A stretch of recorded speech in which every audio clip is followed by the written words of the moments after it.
Utah, this conference represents exactly what gets me so excited about the Utah JavaScript community and scene. This is like picturesque of what we're talking about here today.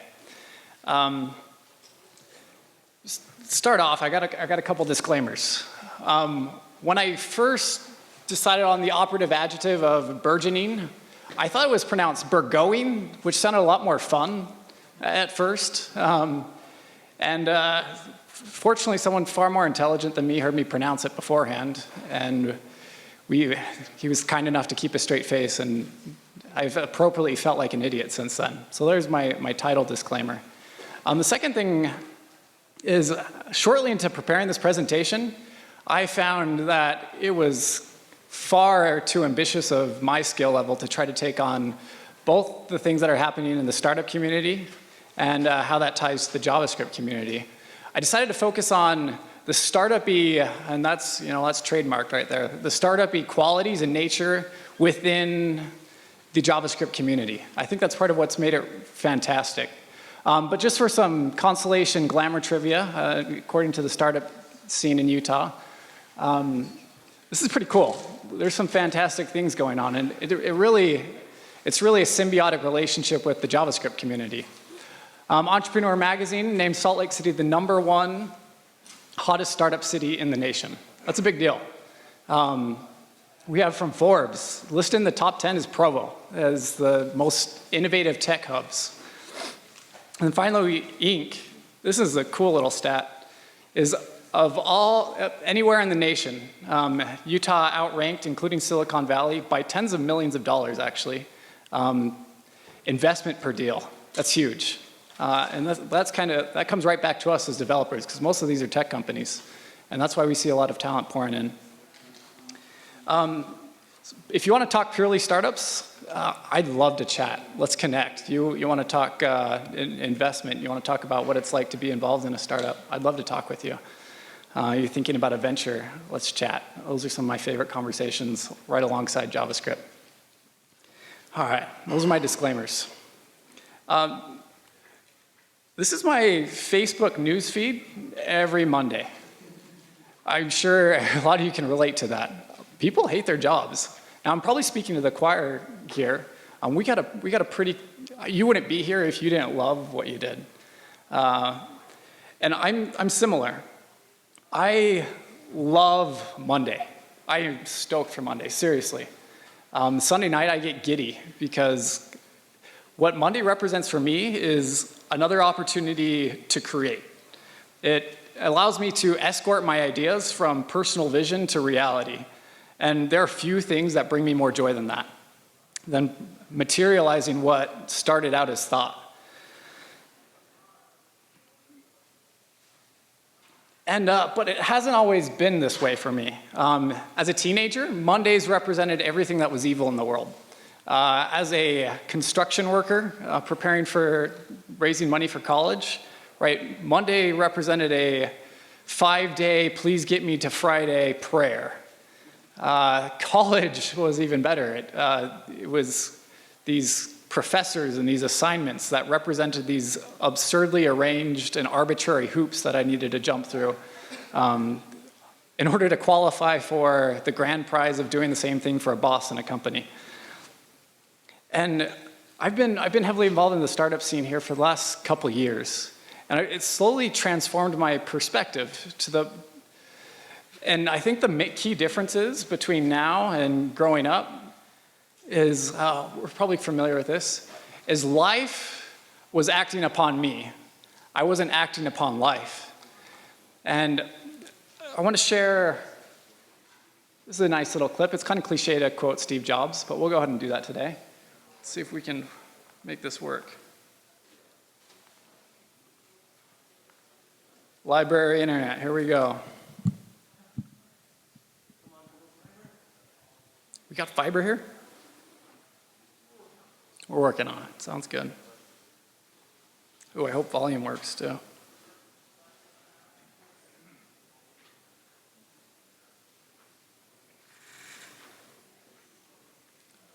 All right, here we go. How do we pull that off? Thank you. say is,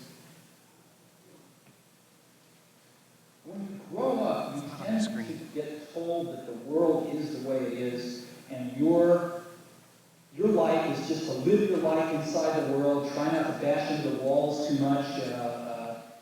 Hey, thanks for being patient with me. Let's make this work, huh?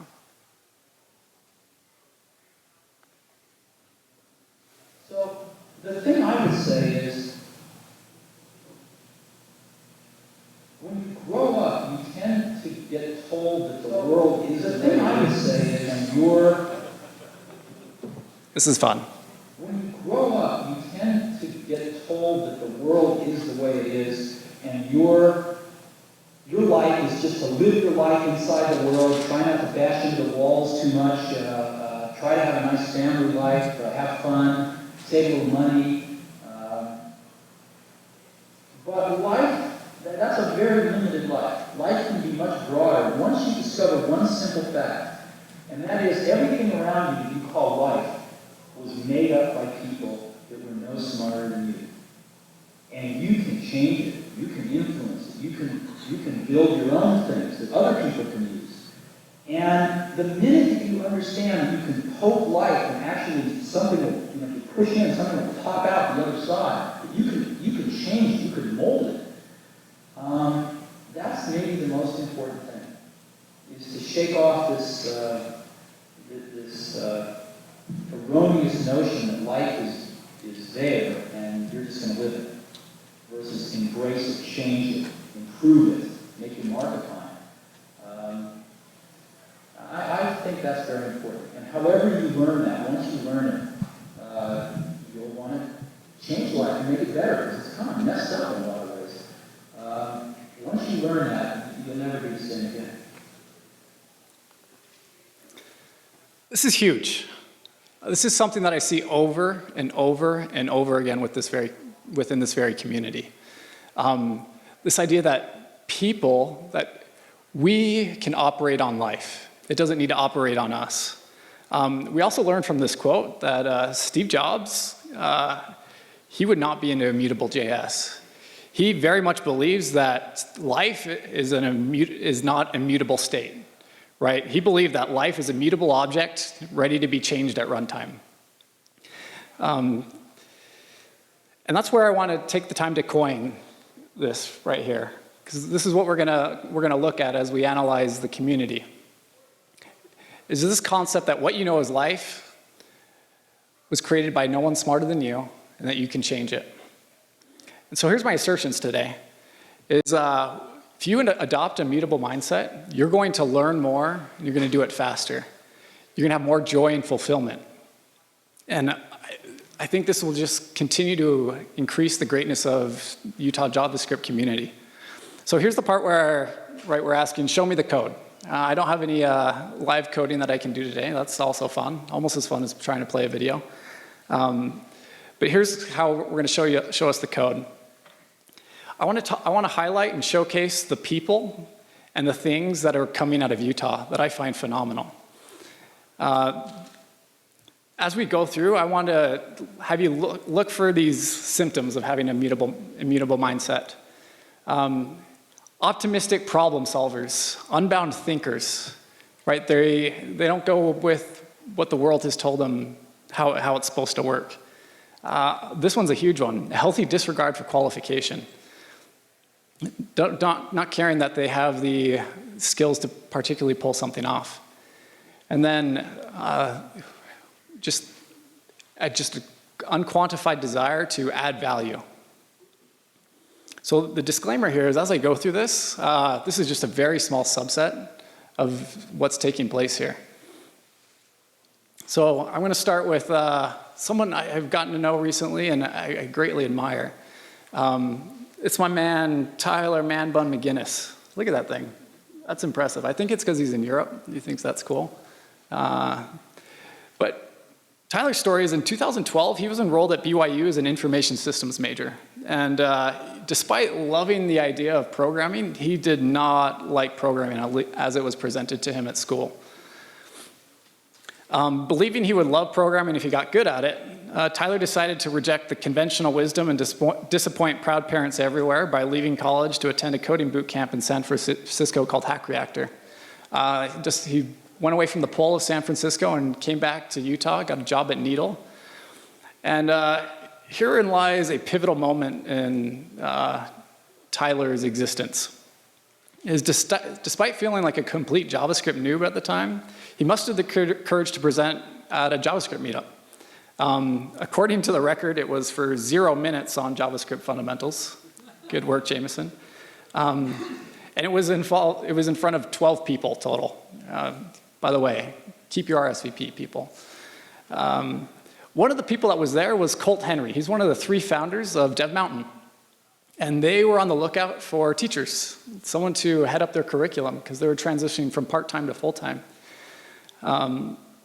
This eventually led to a full-time gig at Dev Mountain as their lead instructor and in charge of developing the curriculum for the full-time class. All just because he had the courage to stand up at a meetup. In this setting, Tyler was able to rub shoulders with some pretty cool developers. Two of them that he mentioned that got him were buzzing about React.js. This is about the summer of 2014. And Dave and Merrick here were playing with that, and Tyler would overhear these conversations, and he got interested himself. What he quickly found, though, is the resources he was used to, right, with learning Angular and the other stuff prior to that, did not exist quite for React. There weren't these learning resources online. There were no meetups to go to. There were no workshops locally he could check out. And so most of us, we probably shrug and say, well, we'll wait for the docs to come. We'll wait for that to come along. Someone will do it. Well, Tyler instead decided that he would be that person. Really, he got super trigger happy. Within a very short time span, he started React.js, the meetup. He started React.js newsletter and announced that we would be having React Week here in Provo, Utah. React.js newsletter, just as of this morning, has over 8,800 followers on Twitter.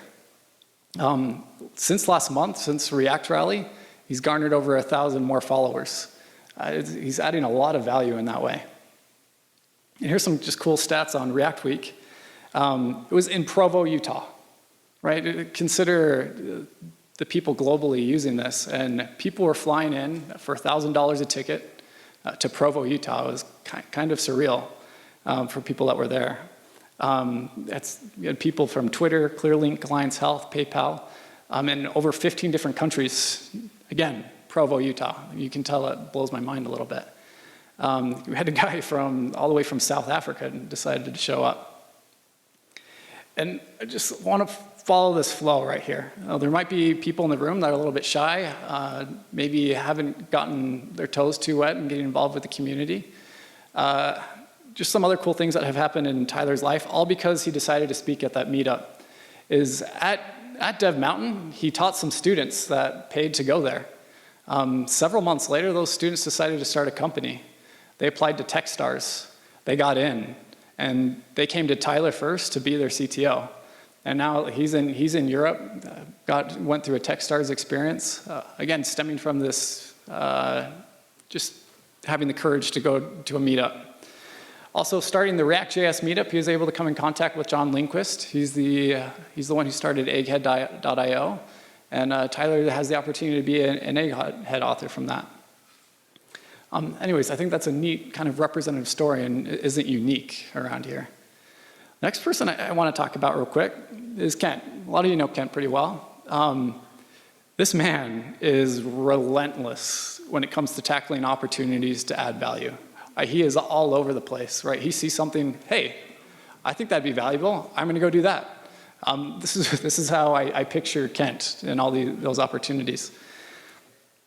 He shared with me his first getting his toe wet experience. He showed up to a Google developers group, and at the end of the meetup, Aaron Frost said, hey, what would you like to learn next month? A lot of people said, hey, Karma looks cool.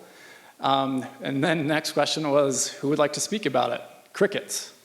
But Kent was there, brand new, and he's like, I don't know karma, but I'll present on it next month. And you see that in a pattern in his life over and over again. Another one is Kent is always the first on the scene for tech. I think a lot of us shy away from new things that are undocumented. I clearly remember being excited about Webpack, and Google it was rough. Google searches, trying to figure out how to configure that thing, there was nothing. There was a nil. And Kent came to the rescue and he had dumped an 80-hour week into figuring out Webpack and was able to provide the resources to teach it. He loves that, is tackling these opportunities. Same thing, he runs Angular Air. It's a weekly hangout online that people can tune in where he's talking to cool people related to Angular. This all started because he thought, you know what would be cool? If people could watch a live hangout. And then he did it. It's relentless. One of his most recent ones is the idea of first-timers only. Kent's a big contributor to open source software. And it all started because he got a pull request one time, and he helped work that person through the pull request, merged it. And afterwards, the individual said, that was my first time contributing to open source. Kent thought that was pretty cool. And, sorry, Kent, you're not hearing my T at the end. He thought that was pretty cool. And he has now put a lot of time and effort in order to push this first-timers only thing to help people get involved with the open source community. I just quickly went through Kent's things. I want to move into cool things, right? Those are a couple people. I'll start here. There we go. Great graphics, by the way. Thanks, Matt. React Rally, all right? We just had that. How many in here attended? We got a handful. Outstanding. I think it is so cool that the very first conference outside of Facebook's conferences was, again, in Utah, in Salt Lake. There's about to be one in Europe, but this was the first. And it was successful. That's the really cool thing. And we're transitioning. Here's some notable companies that showed up. We had Facebook there, we had Intuit, PayPal, Amazon, Priceline, Netflix. It was no small deal. This is kind of a cool spread of the countries representative there. Canada, Japan, Australia, Denmark, Poland, India.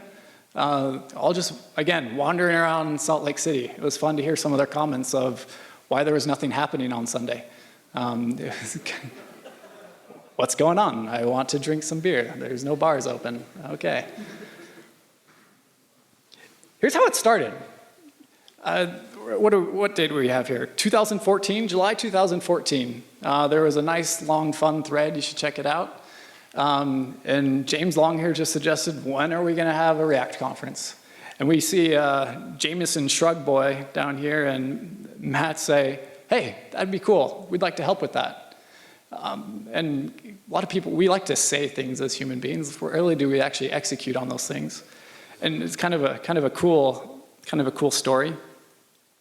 So here's the faces behind React Rally. It's a great cat.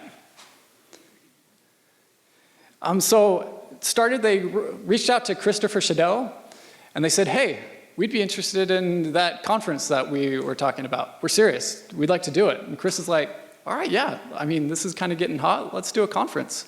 We're not quite sure about it, but, and eventually got back to him and said, hey, we're going to actually have our very own conference. How about you come? And then we'll talk about doing a conference with you guys a little bit more there.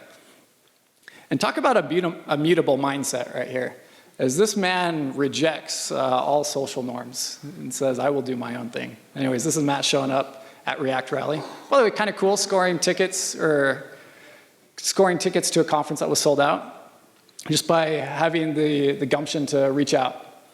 And eventually, it kind of got back to them shortly after the conference from the Facebook team. Thanks, but no thanks. We'd like to keep our branding. We're kind of doing well on our own. We don't necessarily need you.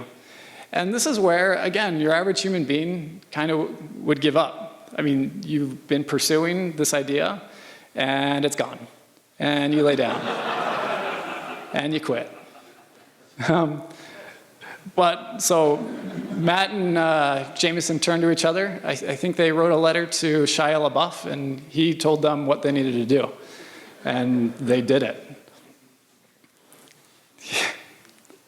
That never gets old, by the way. All the renditions of it are just fantastic. So we're doing it. Cool. Now what? Right, mind you, Matt and Jameson are developers. They're developers. I mean, they're not moonlighting as marketers and businessmen or financial people. They're developers. And a lot of us would let that stop us, I don't have the qualifications to pull something like that off. And this is definitely something not small. There's kind of a short list of the things that you had to go through, right? An unreasonable amount of emails. You have to ask people to do uncomfortable things.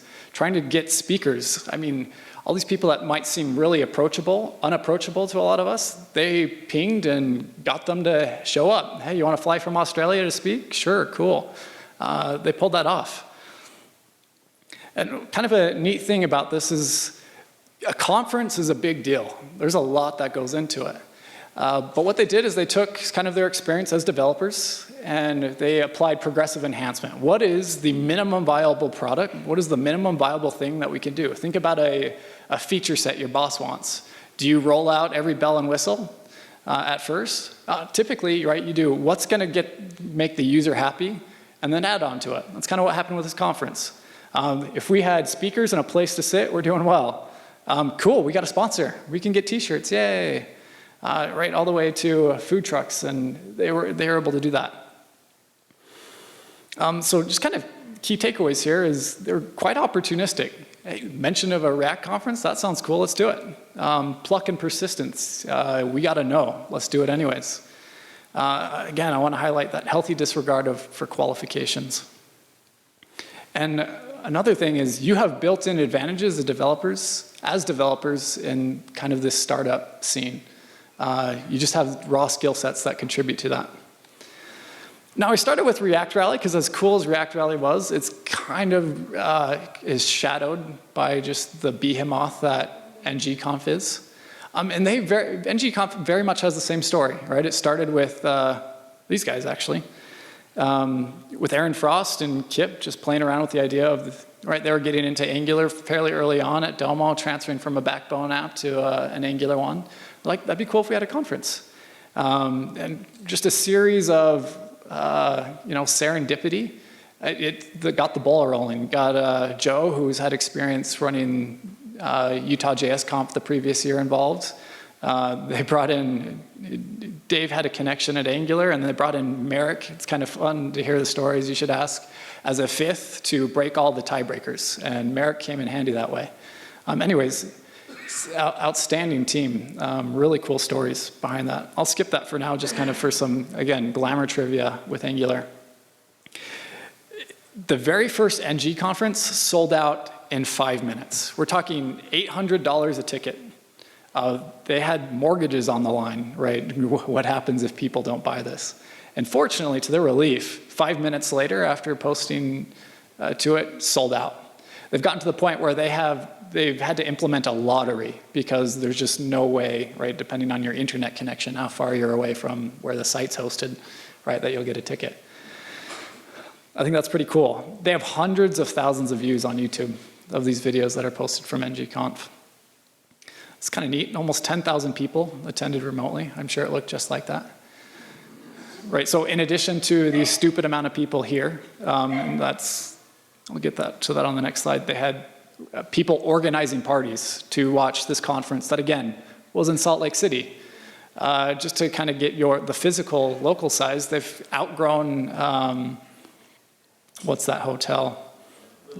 There we go, Little America, and they're now at the Grand. So they had to evolve. Pokemon. And this is kind of tangentially related. Is the number one, right, according to Google search results, Utah is the #1 most active developers as it concerns Angular. I think that's the case for almost everything outside of React, but that speaks volumes about the strength of community here. I don't even have this slide, but it comes to me. How about our Angular meetup? I mean, that's huge. We saw Matt earlier. He kind of started that there at Task. It's now outgrown itself into Adobe. Over 1,000 people listed. Over 100 people attending each week. I mean, it's a big speaks volumes about the community that we have around here. Just some other cool things. I'm fascinated by Egghead.io. I personally benefit quite a bit from it. This is started by John Lindquist. He's a native to Utah. A quarter of the authors are from Utah. And I think that's a big number down there, that they've paid over $500,000 in royalties to these authors. That's a Utah success story, being used across the globe. Again, don't have a slide for it, but Pluralsight, huge, right? $2 billion company in Utah's backyard. We got lots of Utah authors. The best in the world in the industry are coming to this Utah company to get their content out, right? They own Code School, and they're just eating up other code startups. Utah. Another notable one is JavaScript Jabber. I bet a lot of you listen to that. Utah native Charles Wood is kind of the one who runs that ship. He also, and all of the panel, save one, the lone female, is from Utah. I don't know, we should work on that. And we have the who's who of the industry there. Not small people showing up. I wish I had more time to work on this slide, but I want to take a moment to note all the meetups that we have. And particularly, I wish I could have had their pictures up here and talk to them about it. But the amount of effort that goes into organizing the meetups that we attend is not small. You might think it's just kind of throw together a speaker and show up. But are there any organizers in here? Would you mind raising hands, standing up? No standing up? Chicken?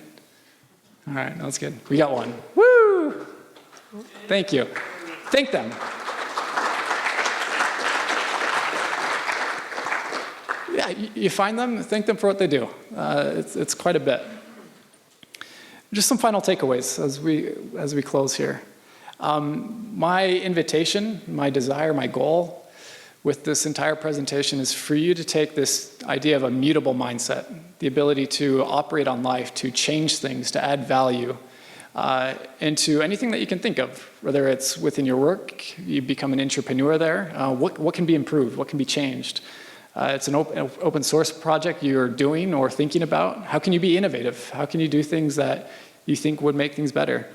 Whether it's a new venture, I mean, that's kind of scary, but you can do it. Again, you have built-in advantages as a developer that lend quite nicely to starting a new venture. And that thing that you've had on your mind, I know each of you have an idea. It would be cool if, do it, pursue it, put some more resources and energy to it. It will, that kind of rhymed, that was fun. I promise that creating the things that come out of your mind and taking ownership of those will bring an incredible amount of joy and fulfillment. Anyways, thank you for your time. I'd love to connect. I'd love to chat. JavaScript and startups, that's my life. I enjoy it quite a bit, and I'd love to help in any way I can. Appreciate it.